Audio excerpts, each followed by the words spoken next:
Okay, let's talk about disaster planning. We spend so much time on backup generators, redundant transmitters, cloud systems, all the tech. And all that stuff is absolutely critical, for sure. But here's the thing. The most advanced disaster plan on the planet is just a piece of paper without the one thing that truly makes it work. Or fail. And that's your people. So let's really dig into what that means.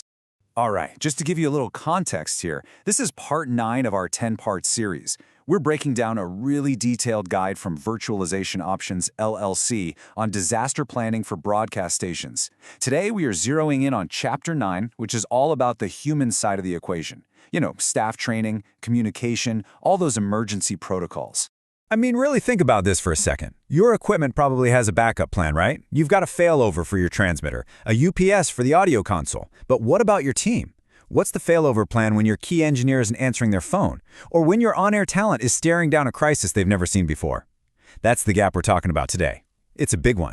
So, here's what we're going to cover. We'll look at building a plan for your people, setting up emergency communication, the importance of training and drills, how to coordinate with first responders, and something that's often missed, psychological preparedness. All right, let's jump right into that first pillar, creating a plan for your people. And listen, this isn't just about handing out a to-do list. It's about building a team that's genuinely resilient, a team that can think on its feet and perform when the pressure is on.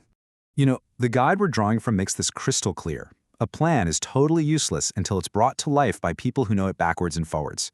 We're talking about having rock-solid communication protocols, real comprehensive training, coordinating with emergency services before a disaster hits, making sure people are psychologically ready, and having documentation that actually makes sense. These are the absolute foundations. Okay, that leads us right into communication protocols. Picture this. Phone lines are dead, internet's out, chaos. How do you even get a message to your own team? Having a plan for this isn't just a nice-to-have, it's literally the only thing that's going to stand between you and total confusion. So, here's a great example of how this can work. It's a simple but super effective communication cascade. An incident happens, right? Step 1, the station manager gets notified. Step 2, they don't call everyone, they just activate the key people. Head of engineering, program director, you get the idea. Then, those leaders are responsible for contacting their own teams. See how that works? It's a clean chain of command. It means information gets out fast, and one person isn't stuck making 100 phone calls. But let's be real. Having a plan on a pretty chart is one thing. Actually making it work when everything's going sideways is something else entirely.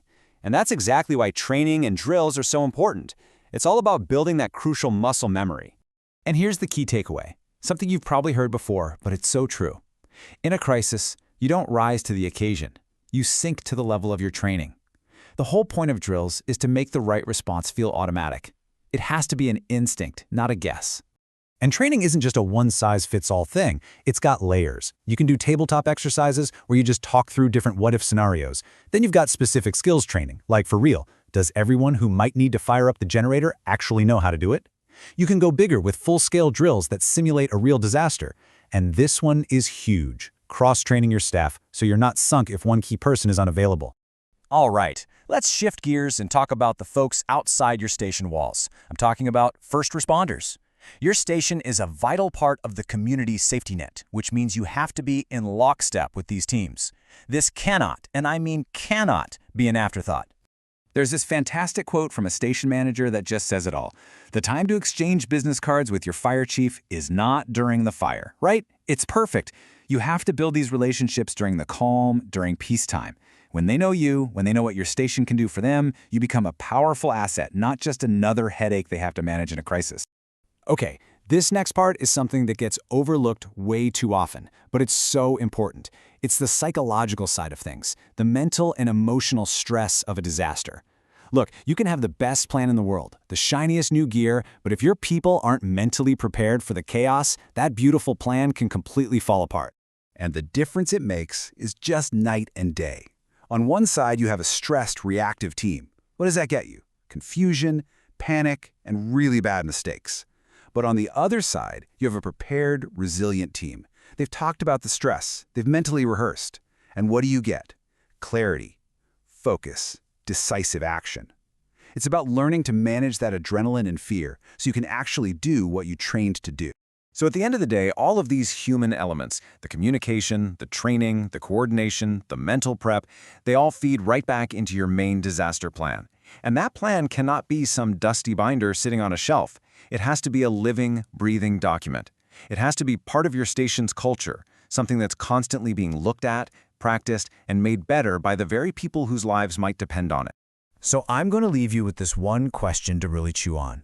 When disaster strikes, and it will in some form, will your team be a liability or will they be your greatest asset? Because when the chips are down, all the tech in the world isn't what's going to matter most. It's going to be the training, the readiness, and the resilience of your people. The answer to that question is being written right now by the work you put in today.